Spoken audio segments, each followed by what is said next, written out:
And William Trophy Kids presented by Bad News Media. We have gotten through week one, and that was a doozy. Hand up, folks. I messed that up. Week one NFL. I do this, I feel like every year. I gotta write a note to myself, or at least have Michael remind me. You know what? I'm gonna blame it on Michael for not showing up on Thursday. For taking a trip first week. I just got too damn excited. I got too damn excited to bet games, to give out picks, and I forgot a bunch of Cardinal rules. You know, in week one, we know offenses are going to struggle with a shortened offseason, getting that continuity. Unders hit like crazy. Dogs are a great pick. You know, we hit a couple of those, but, you know, there were some bad bets made on my part. So I do apologize for that. Hand up. We're going to get better. After I get done recording this, I've got a bunch of film to watch. We'll do our stats Wednesday tomorrow, and then we'll record Thursday and have a podcast out Friday. And week two, we'll be better. But there was certainly some things that we could learn from week one. Some of the games offered us up, I think, some good little tidbits of information. The key, though, to week two is to react, not overreact. Books want you to react or overreact, and we're just going to react a little bit. We're going to adjust some things. I still think a lot of evaluations at this point are still pretty good and accurate. So let's talk about it. Start Monday night. Whew. I don't know what Jets fans did. I don't know what happened at MetLife, but that stadium is cursed between the Giants' performance and then Aaron Rodgers, 4 plays in, blowing his Achilles. Absolutely gutting. I mean, just like that, everything switches. That was a game that I think everybody was looking forward to watching, and then immediately, you know, the air was taken out of the sails, and to be honest, I contemplated just turning it off at halftime. I'm glad I didn't, because it was an electric finish to it. I think, you know, we're going to find out where Zach Wilson is, if he's changed at all. Initial reading is he is not. He's the same quarterback he's always been. But, you know, getting thrown into that situation can be a little tough. Let's see how he rebounds. I think the biggest takeaway from Bills Jets is I told you so. We were right. I know people were chirping us like, oh, but Nate, the window's always open when Josh Allen's there. Nope, that window is closing. Let's be honest, folks. This Bills team reminds me a lot of Phillip Rivers, Chargers, like 2007, 8, 9, 10 stretch there. And let's face it, when Dable left, Josh Allen has started to regress. Now, that's not to say that Dorsey's a bad coordinator. I think Dorsey's actually a very good offensive coordinator. The problem is Dable was able to maximize Josh Allen's skill set. You know, since he's left, we've seen the mechanics start to take a step back. We've seen decision-making, which is the biggest thing, start to take a step back. He is much more riskier with the football. He's living by the motto, you got to risk it to get the biscuit, and it's not turning out well. We saw it a little bit last year. We're starting off the season this year with it, and this is why we predicted the Bills to take a step back this season, and for there to be some regression from this team. And we saw that Monday night. Now, it's not full panic mode. This team is going to be good, but their Super Bowl aspiration window is certainly closing, especially in a AFC landscape that is ultra competitive. Like, you cannot be playing like Josh Allen right now is essentially what people thought Jameis Winston was going to be. That's where he's at right now in his career. He is turnover prone, super risky with the football.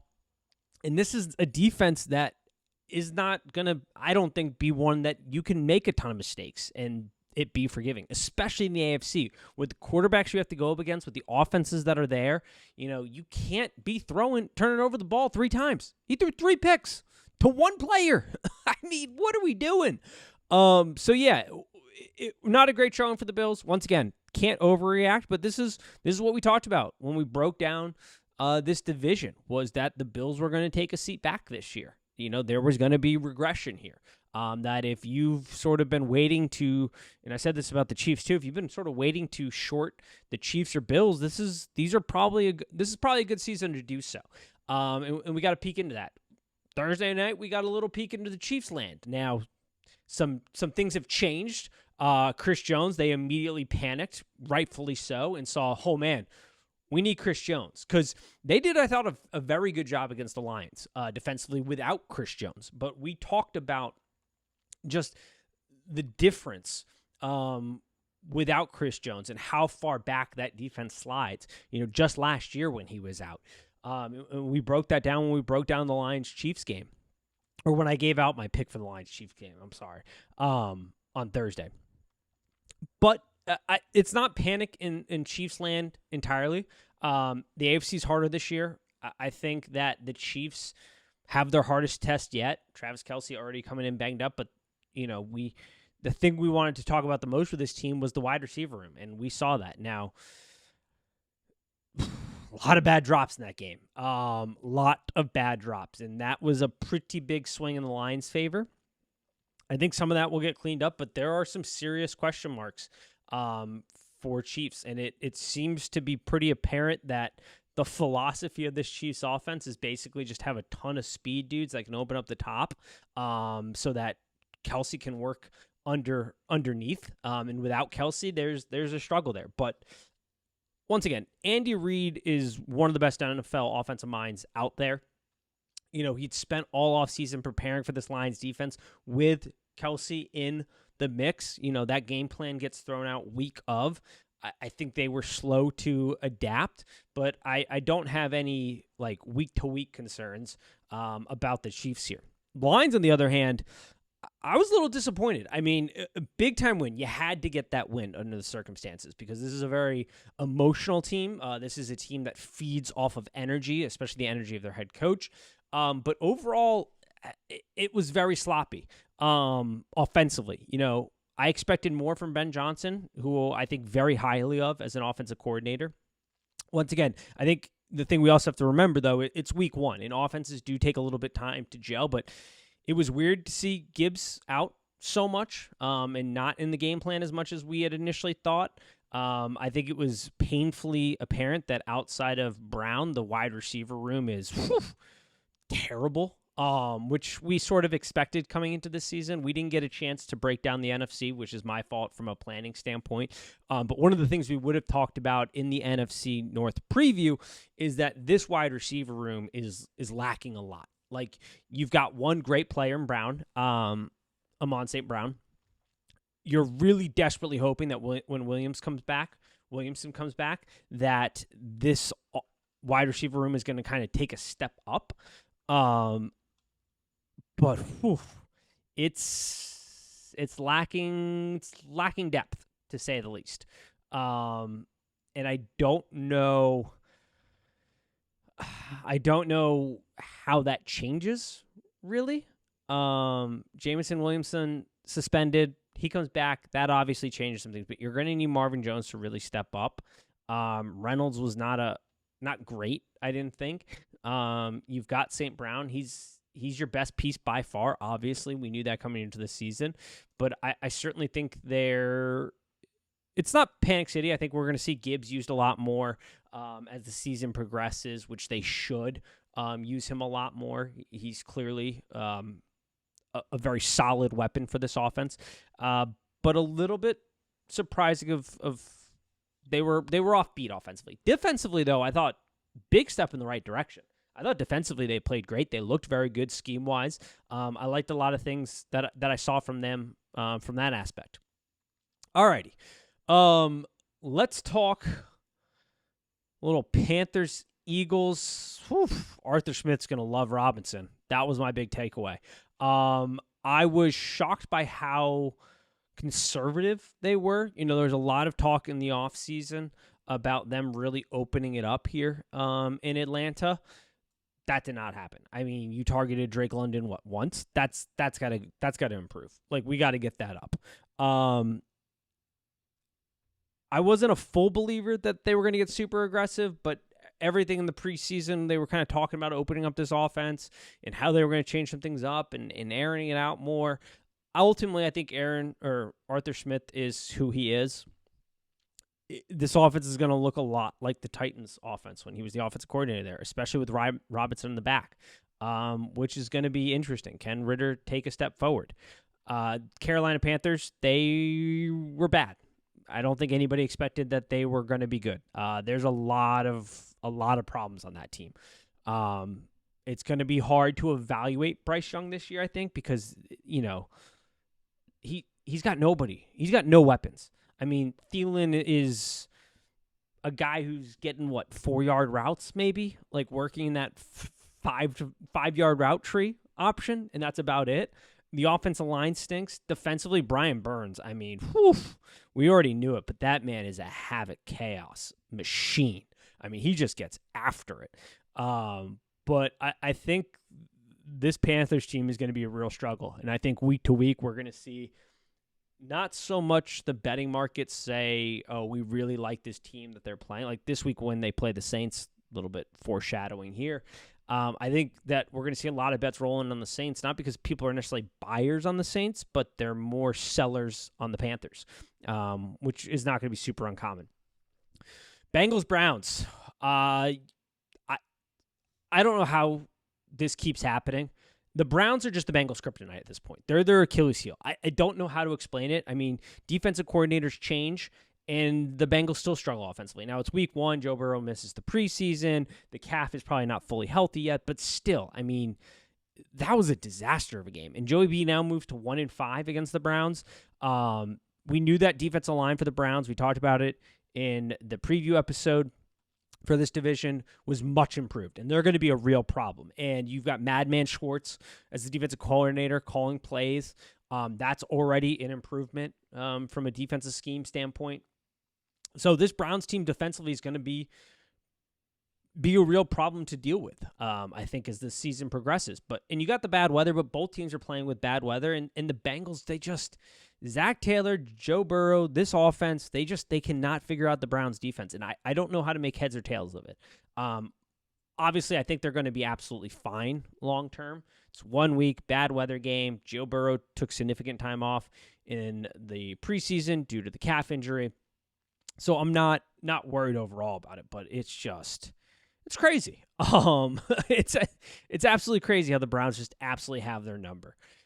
Jags Colts, I don't have a ton here. I think the biggest takeaway is the Colts are going to be a really bad secondary. We talked about that in their preview episode, that I think, Calvin Ridley really showed out in this game. I think he's going to be an absolute problem this season, but I think a lot of wide receivers are going to have some big days against the Colts. I think that prop betting wide receivers when teams play the Colts is going to be a pretty solid move moving forward if this Colts team can't manufacture to get some pressure up front, which there are some serious question marks about their ability to do that. Offensively, Anthony Richardson, I thought had a pretty decent game. I'm going to have to go back and watch the film on that.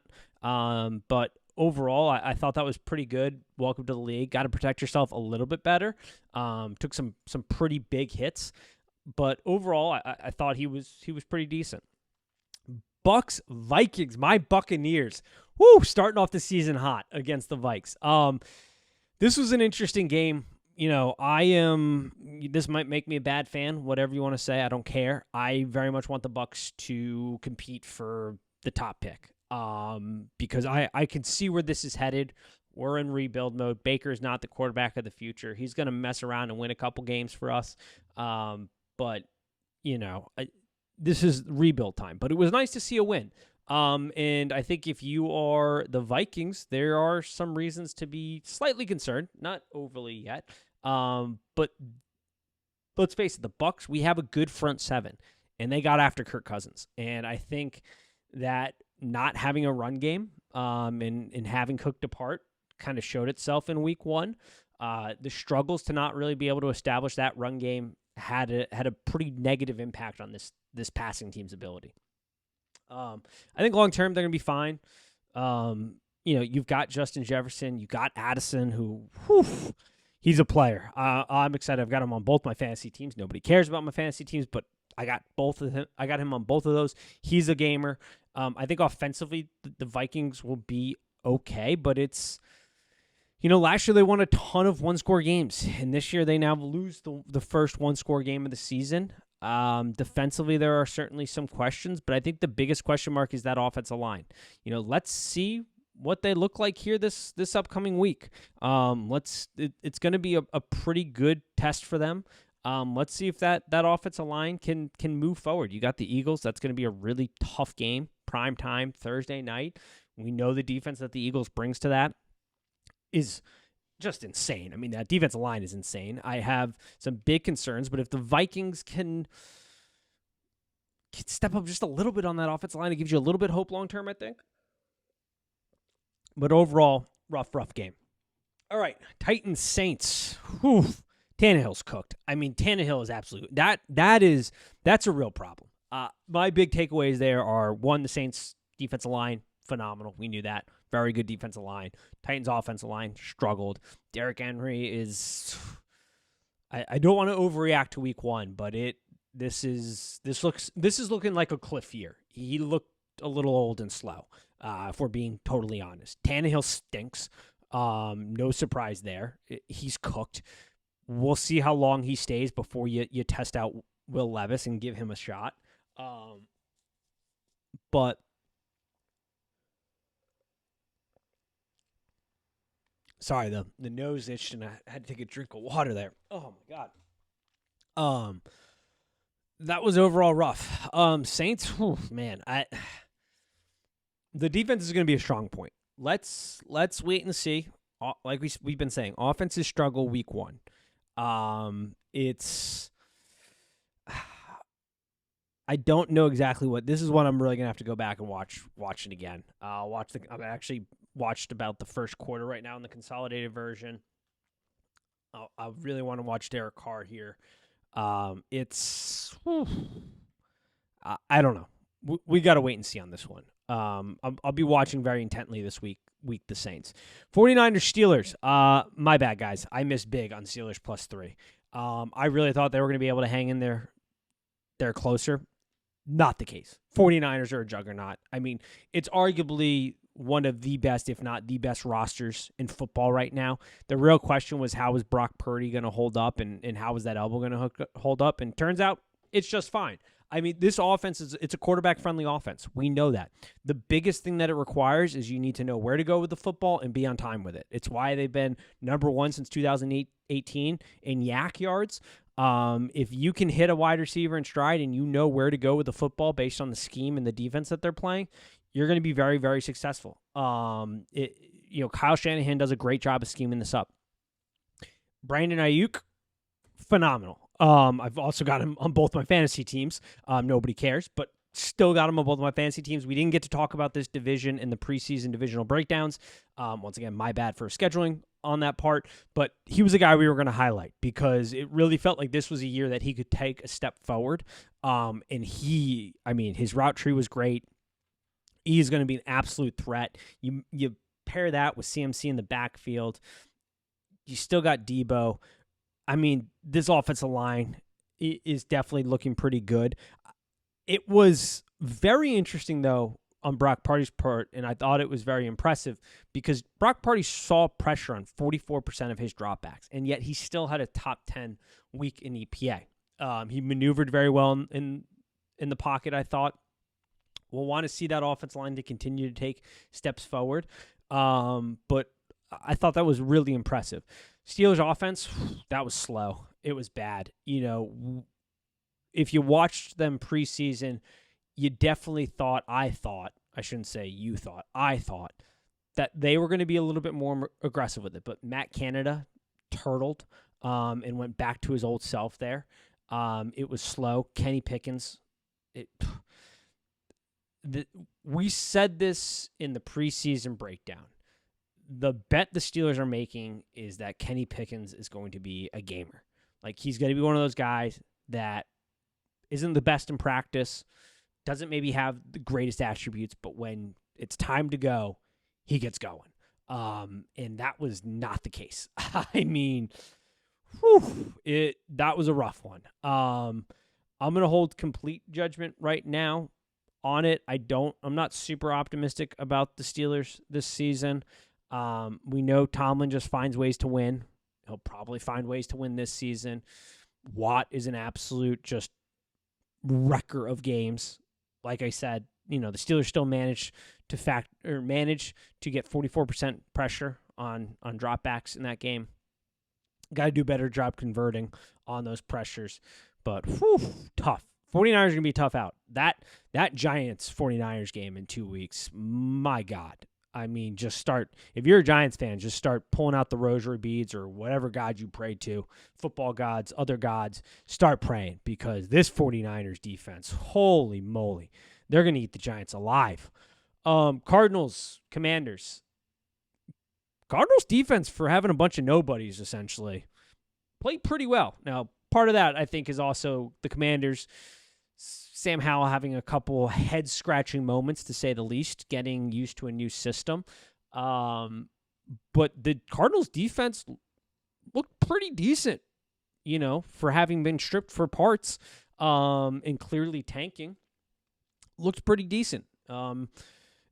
Offensively, struggled like we sort of assumed. I think the biggest takeaway from this game is the Commanders' defense. Whew, that front seven gets after it. They are throwing block parties in the backfield. I mean, my God, that is a scary defensive line. That's going to be a good defense. It's nice to see them getting back after it.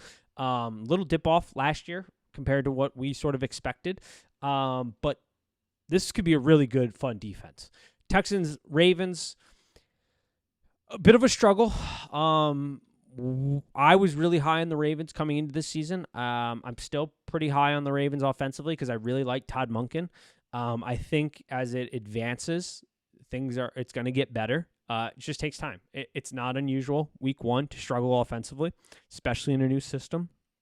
Will Anderson for the Texans, gamer. The Texans are just, the cupboard's bare. They're trying to stock the cupboard. They got young talent at various places. We'll see how C.J. Stroud progresses. I didn't think he was terrible based on, what they're surrounding him with against a Ravens team that we expect to be pretty good this season. Overall, not bad.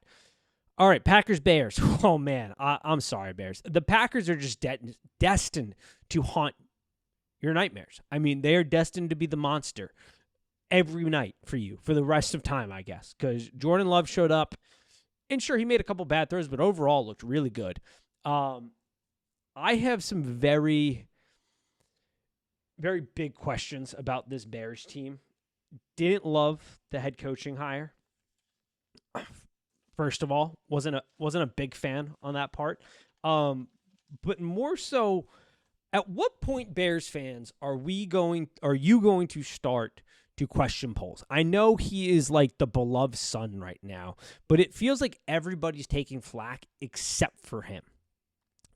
Like, he is responsible for skipping on Jalen Carter and the 2 draft picks on that offensive line that probably weren't the right picks. Making the Clay Chase Poole trade, that seems to now be an absolute disaster. Coaching hires, you lost Mac, Hicks, Quinn. You never found a replacement. I mean, you've yet to really establish a pressure guy for this defense. The whole thing, the roster being put together, it's not overly exciting. And now Justin Fields isn't his guy, so there's going to be an evaluation process. But so far, I'm not overly impressed with Poles, and it feels like every Bears fan is out there saying, Poles is a hell of a GM. He's going to get them going in the right direction, but every one of his decisions so far seems to be off. Instead of prioritizing and getting some real elite, pass rush here going, you opt to sign Edmonds, who's a very good linebacker. I like him. I loved him on the Bills, but you stretch a little bit pay-wise there. It lacks excitement for me. We'll talk about it a little bit more. And I feel bad for Fields here. I wasn't as high as him coming into this season as everybody else was. I find it weird that there weren't more designed runs for him. I understand you want to protect him a little bit, but one of the things that makes him so unlocks his ability is his ability to stretch the field with his legs and to be that extra man advantage in the box. And to not have any designed run plays was a little weird. Now it's week one. We'll see how it evolves, but overall tough start. I thought the Packers defense looked really good. Jordan Love, I guess Packers are just going to always have good quarterbacks. I don't know. That's the opinion I got week 1. I don't want to overreact to this. I do think he's going to be pretty solid. He missed on a couple things, but overall was really good. Raiders, Broncos, I don't have much there. I got to go back and rewatch it. I'm not gonna BS you here. I haven't watched a lot of this game. I watched a little bit of the first quarter. I'm gonna watch the consolidated version tonight. It's on my list, but I just don't have much there. Eagles, Pats. Oof, man. Patriots fans, that might be one of the most frustrating things ever, because you've got Tom Brady in the building. You have that great ceremony, and then at the end of the game, you get the fumble return, and then you get the ball back at the very end, and neither time you can drive down and score. And you're just so used to that with Tom Brady, seeing those opportunities at the end of the game go your way, and it just doesn't happen. But I think overall for Pats fans, a pretty good showing week 1. Look, it pays to have an OC as your OC. I thought the offense for week 1 overall against this Eagles defense and this Eagles front 7 looked pretty good. I actually left that game. I haven't finished it fully on the consolidated version, but I watched it in live time, and then I'm about halfway through. I honestly thought that on the rewatch, it was pretty good. I thought the offense played pretty well given who they were facing. Week 1, Bill O'Brien's back. I think there's some optimism that can be had here. Eagles on the other side, struggled a little bit offensively. I think the Patriots had a couple wrinkles in there. It's Bill Belichick. It's a great schemer to kind of throw off the offense a little bit. Bad weather conditions, but it was an Eagles game. They did what we expected them to do, to go out there and win. I think, this week should be really interested. Can they bully the Vikings? Because that is sort of their MO. But we'll take a look. Dolphins, Chargers. Oh, man. I got a problem, folks. I've got a Chargers problem. I gave out them as a pick, and I've got one question. Brandon Staley, what is it that you do here? What is your role for the Chargers? I know you're the head coach, but defensively, you are a defensive-minded head coach. How is this defense seemingly still not good? You manage 17% pressure rate on dropbacks without Armstead in the game? An offensive line that, is more improved than I think people expected, but what is going on here? I feel bad for J.C. Jackson because he clearly wants to be the guy that they paid him to be, but the injury was significant and he's having a hard time recovering from that. But what is going on defensively? You were built to bend, not break, to play with leads and protect those leads, and you can't do it. Now, give some credit to the Dolphins. Tua played great. That offense is just loaded with weapons. I mean, the Hill-Waddle thing is just almost unfair at this point. But holy hell, 17% of dropbacks, that's all you could pressure on. This next week will be real interesting for the Dolphins. I'm very excited to see them go against the Pats because Bill Belichick can throw some wrinkles in there. I think he's going to be able to manufacture more than 17% of pressure. But Brandon Staley, what do you do? Oh, my God. Incredibly frustrating. Chargers offense fell flat when they had an opportunity to drive down the field. We'll see what this looks like. I mean, it's week 1 of a new system. Kellen Moore's taking over. I liked some of the things I saw and the ability to push the ball down the field. Let's see how it evolves over the course of the week. But Brandon Staley, my God, dude, just terrible. And then the Dolphins defensively, they got some stops when they needed to. We talked about this in the breakdown of this division. Vic Fangio is probably the best, most meaningful hire of the offseason as a defensive coordinator and being able to take this Dolphins defense to the next level. Offensively, you keep Tua healthy. This team is clearly going to soar. Let's see what they look like against the Pats. That's going to be really interesting. There's been a lot of movement on that total already in the week. But I'm very interested to see what they do against a Bill Belichick defense and how that plays out. Rams, Seahawks, oof, man. The Seahawks, I feel bad because we didn't get to talk about this division. But had we done so, we would have talked about how it's not a fair expectation to expect that Geno was going to repeat last year. It was a great story last year. It was a lot of fun to see. But Geno's been in the league long enough that for him to repeat that type of season from last year at this point in his career feels a little unreasonable. You match that with an offensive line that's riddled with questions, thought they were going to take a step back. We saw that in this game. I mean, this Rams defense has got nobody but Aaron Donald. And granted, Aaron Donald is Aaron Donald, which is an all-time clip of seeing him come up the middle.